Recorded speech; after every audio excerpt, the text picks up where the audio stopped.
Welcome back to the deep dive, where we take these huge foundational ideas and distill them down to the insights you can use right now. Hmm. And today we are diving deep into a real blueprint for change, one that's been foundational for, well, for leaders across the globe for decades. It's Stephen R. Covey's The 7 Habits of Highly Effective People. It's such a classic, Yeah. and for good reason. I mean, this book lands in 1989 and just immediately changes the whole conversation around what success even means. Right. We know it's not just popular. It's sold, over 20 million copies. When you look at its reach, from U.S. presidents to just, everyday managers, you realize this isn't just theory. It's a tested operating system for life. Absolutely. And our mission today isn't just to, list the 7 habits. We want to quickly get to the core of why this framework is so enduring Yeah. and to understand the practical blueprint it offers for change that actually sticks. So if you, the listener, feel like you're always chasing quick fixes or Yeah. superficial techniques, you're about to hear about a different, much deeper path. And what's so fascinating is that Covey's big contribution wasn't really discovering 7 new things to do. It was his argument that true effectiveness needs this radical foundational shift. He calls it inside-out change. Okay. Before Covey, the self-help world was mostly focused on what he called the personality ethic.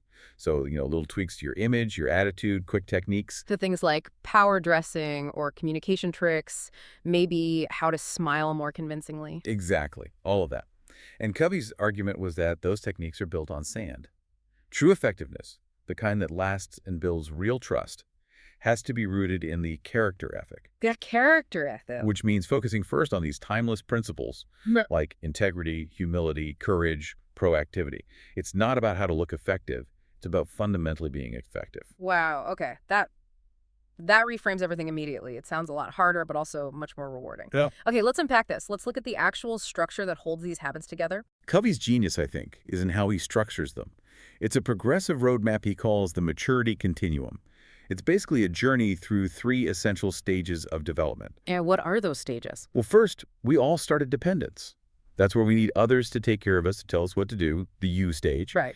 Then we move to independence, the I stage. I can take care of myself. I can make my own choices. I'm responsible for my outcomes. And then finally, we can reach interdependence. This is the we stage, and that's where the real power is. It's the ability to collaborate with others, to get results that neither of you could get alone. So the 7 habits aren't just some random checklist. They're specifically designed to move you along that continuum. Precisely. The whole goal is what he calls principle-centered living. So the habits are grouped. Habits 1, 2, and 3 are all about self-mastery, getting you to independence. Okay. Habits 4, 5, and 6 are about teamwork and communication, achieving interdependence. And then habit 7 is the renewal cycle that just fuels the whole process. Let's start with those first 3 then. The path to self-mastery. Habit 1, be proactive. Now that feels kind of obvious, but Covey really gives it teeth, doesn't he? He does. Proactivity is this idea that we are responsible. Able to respond. Exactly. We're not just passive recipients of our environment. This is where he tells us to just stop blaming circumstances or genetics or bad luck and to focus only on what we can control. And the most profound insight here, I think, is that gap. The gap between stimulus and response. He draws from thinkers like Viktor Frankl, who survived concentration camps. Frankl realized that even in the most horrific conditions, the one thing nobody can ever take from you is your freedom to choose your response. And if we look at the practical application of that choice allows you to expand your circle of influence. If you're constantly reacting to things you can't control, the weather, coworkers' bad mood. You're living in the circle of concern. Right. You're just wasting energy. Proactive people focus all their energy on things they can change, which naturally makes their circle of influence grow. It shrinks the area of worry. It's an incredibly powerful shift. So once you've taken responsibility for your own life, you need a direction. And that's habit 2. Begin with the end in mind. Right. If habit 1 gives you the driver's license, habit 2 tells you where you're going. The core idea is what Covey calls mental creation. You have to start every single thing, a project, a tough conversation, your entire life, with a clear vision of the end result. And this is where that tool, the personal mission statement, comes in. I think we've all seen those corporate mission statements that are just meaningless jargon. Yeah. But this is a document for you. It is. It forces you to define your center. What principles guide you? What impact do you want to have? And this is so much deeper than just setting goals. Goals are milestones. A mission statement is the constitution you live by. It makes sure that the ladder of success you're climbing is leaning against the right wall. You do the mental rehearsal first. That's such a key distinction. Right. It's the difference between doing things right efficiency and doing the right things effectiveness. Exactly. Which leads us perfectly into habit 3, which is all about execution, turning that vision into reality. Put first things first. And this is the operational discipline. It brings the first 2 habits to life. It's that daily fight to prioritize what's important over what just feels urgent. Okay, but hold on. If I've already set my end goal with a mission statement, with habit 2, why do I need a whole other habit just for my calendar? What does habit 3 do that's different from just basic planning? That's a great question. Habit 2 gives you the values, your constitution.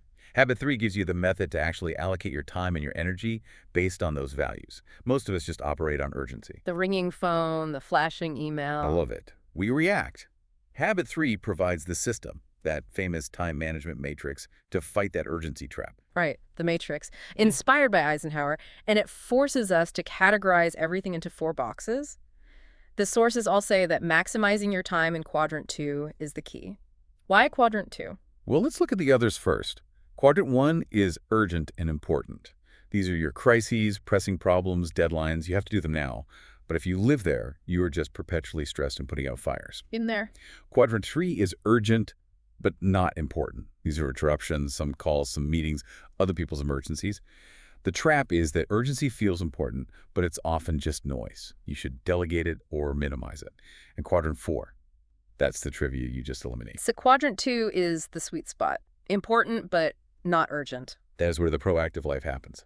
This is planning, relationship building, finding new opportunities, proactive maintenance, and crucially, sharpening the saw, habit 7. It's the work that builds your capacity instead of just depleting it. If you spend time at Q2, you actually prevent Q1 crises from ever happening. It takes real discipline to schedule Q2 activities because they don't scream for your attention, but they deliver the most long-term value. That makes perfect sense. So these first 3 habits, proactive, end in mind, first things first, that's all self-mastery. That's achieving independence. Right. And once you know yourself and can manage yourself, then you're ready to really engage with other people. Which brings us to habits 4, 5, and 6. The transition from I to we. This is achieving interdependence or collaborative power. Okay, so habit 4, think win-win. This seems pretty straightforward, but I think a lot of us default to win-lose without even realizing it. We do, because so many of our environments encourage that. A zero-sum game. If you win, I must lose. Whether it's a promotion or a negotiation, Covey demands we shift to an abundance mindset. Abundance? Yeah, which recognizes there's usually plenty of success to go around. Win-win is a commitment to finding solutions where both parties genuinely benefit. And the sources really emphasize this isn't just a negotiation trick, right? It has to be rooted in integrity and trust. Oh, absolutely. If you don't trust the other person to follow through, the best you can hope for is a lose-win, where you're a doormat, or even a lose-lose, where you both just go down in flames. Building a true win-win requires enough character, enough maturity, that you can genuinely seek mutual benefit, not just your own short-term gain. You value the relationship over the single transaction. Exactly. That really sets the stage for habit 5, which I think it's maybe the most powerful communication tool he offers. Seek first to understand, then to be understood. This is the skill of empathetic listening. Diagnosed before you prescribe. We so often listen with the intent to reply, not with the intent to actually understand. We're just waiting for our turn to talk. Yeah. Covey challenges us to truly step inside the other person's frame of reference. And when you look at the mechanics of it, it's really sophisticated.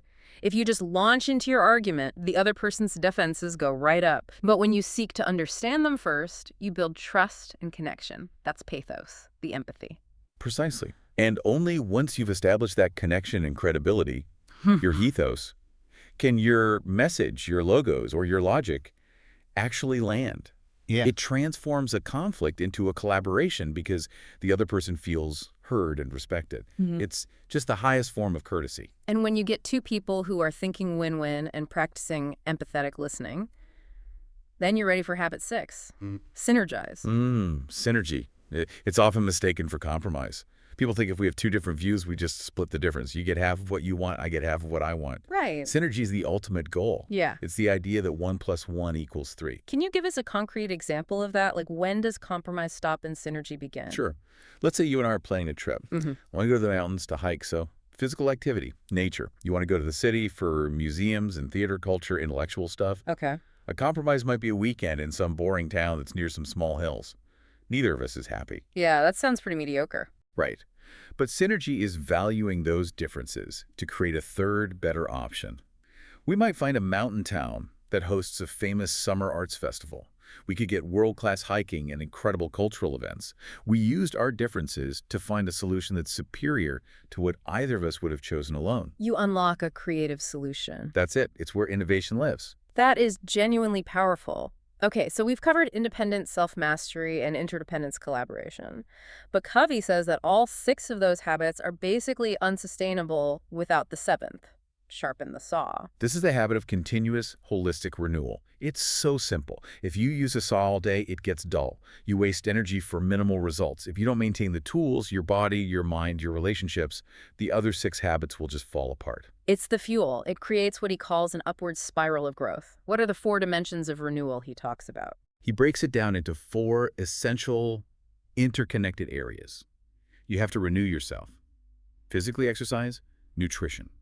Mentally reading, writing, continuous learning. Socially, emotionally, through service, connecting with people. And spiritually, reflection, meditation, connecting to your values. You can't neglect one without hurting the others. So if we synthesize the book's whole impact, what really stands out as its greatest strength? I think it's the integration. You have these practical tools, but they're grounded in ethical principles. The framework is simple and universal. You get tools like the mission statement, the Q2 matrix, empathetic listening. You can use those tomorrow. Right. But they're all anchored in the idea that character comes first. It's a blueprint for enduring change, not just fluffy motivation. It's why Time magazine called it one of the 25 most influential business books ever. And yet, any framework this big is going to draw some critique. And we should look at those impartially. While the ideas are profound, some critics say they can feel a bit idealist. That's a fair point. And it often comes back to habit 1, proactivity. The argument is that the book can sometimes underplay systemic issues like inequality or discrimination. So saying be proactive is easier for some than for others. Exactly. While everyone has the freedom to choose their response, critics argue that one person's circle of influence might be structurally limited compared to another's. So internal change is necessary, but external environments matter a whole lot too. That's an important piece of context. Mm-hmm. And another thing worth noting, while the book is non-denominational, Covey's focus on these immutable principles. Mm-hmm. It does have subtle religious undertones from his Mormon background. Some readers pick up on that. It doesn't detract from the utility of the framework, but it is part of its DNA. So what does this all mean for you, the listener, right now? I mean, this whole deep dive is about escaping that reactive rut and finding a deeper, more lasting fulfillment. It means you've just been given a really powerful map. The framework is consistently rated very highly, like 4.8 out of 5. And it's called timeless because it actually works. But you can't be dependent on just reading the book to make you effective. So if you take one thing away from our discussion today, maybe consider this challenge. Which of those 3 stages, dependence, independence, or interdependence, do you spend most of your time operating in? Where's your center of gravity right now? And if this framework really is a lifelong companion, don't wait for a crisis. Look at habit 7, sharpen the saw. Which single dimension, physical, mental, social, or spiritual, could you proactively commit to renewing right now to start your own upward spiral? And if the full book feels too daunting, we did note that there are adaptations out there for teens, audiobooks. They might be a perfect entry point. The key is to just choose one habit, commit to that inside-out change. And then schedule time in your quadrant 2 to actually do the work. Go deep and come back ready to dive again. We'll see you next time on The Deep Dive.